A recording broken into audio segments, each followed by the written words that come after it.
सुबह का आगाज़ नमाज से करने के बाद जो दिल को सुकून और तसल्ली मिलती है ना, वो किसी और चीज़ में नहीं मिलती। चाहे आप दिन में 100 काम भी कर लेना, लेकिन ये एक ऐसा काम है जिससे आपको लगता है कि अब हमारा जो दिन है ना, सारा सुकून में और खैर व बरकत में गुजरेगा। और ऐसा होता भी है। बस रात को हस्बैंड लेके आए थे ग्रोसरी, तो मैं सोच रही थी कि इसको समेट लूँ सबसे पहले।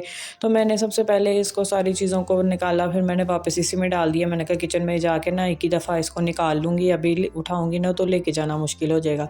बस फिर मैंने इसको रखा और यहाँ पे मैंने दाल और जो चिकन है ना, वो भिगो दिया हुआ था और अभी मेरे सारे काम होने वाले थे। मैंने कहा पहले मैं नज़ारा कर लूँ, मौसम आपको दिखा दूँ। अभी तो बहुत अच्छा मौसम था और अभी ना सही तरह रोशनी भी नहीं हुई थी, तो मैंने सोचा कि संडे का दिन है, मशीन लगा दूँ, क्योंकि कपड़े सूखने में भी आजकल काफ़ी टाइम लगता है। तो मैंने सबसे पहले यूनिफ़ॉर्म डाल दिया।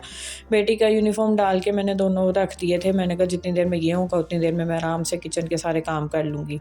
बस किचन के काम क्या थे, मैंने इस टाइम पे चूँकि इतना कोई खाने-पीने का नहीं होता, क्योंकि सारे इस टाइम तकरीबन सो ही रहे होते हैं। तो मैंने सोचा कि मैं अपने वो वाले काम कर लेती हूँ, जो थोड़ा-सा ना बंदा टाइम सोच रहा होता है कि टाइम होगा तो तब आराम से ये काम करूँगी। तो ये मेरे सारे कंटेनर्स हैं जो मैं इकट्ठे करती रहती हूँ। मेरे बच्चों की जो भी चीज़ें आती हैं, क्ले हो गई, उनकी डो हो गई, इस तरह की जो भी चीज़ें आती हैं ना, इवन के बुलबुले वगैरह, हर चीज़ के जो कंटेनर्स हैं ना, वो मैं धो-धो के ना रखी जाती हूँ, ड्राई करके, टाइट करके ना ढक्कन बंद तो मैं रख देती हूँ। फिर जो भी चीज़ें आती हैं मैं उनको इस तरह शॉपरों में नहीं डालती। मुझे बहुत ही उलझन होती है शॉपरों में चीज़ें डाल के रखने से, इस तरह कीड़ा भी लग जाता है और ना नमी सी भी आ जाती है चीज़ों में।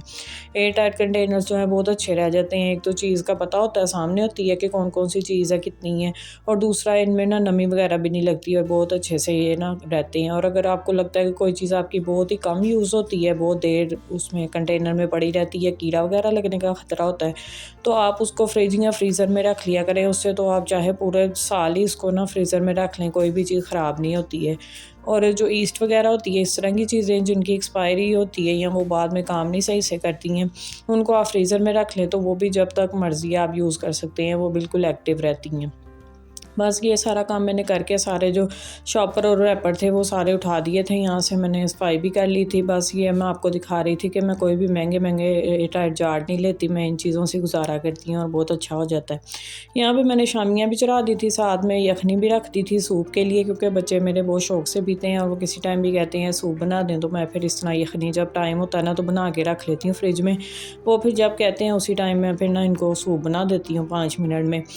यूनिफ़ॉर्म को हो गया था पूरा, उसको मैंने फिर सूखने डाल दिया था। यहाँ पे मैं शामियों का कर रही थी और इसको मैंने ना चिकन को अलहदा से रेशा-रेशा कर लिया था। इससे ना रेशे वाले बनते हैं, वरना फिर बीच में मैश कर देना तो चिकन का पता ही नहीं चलता।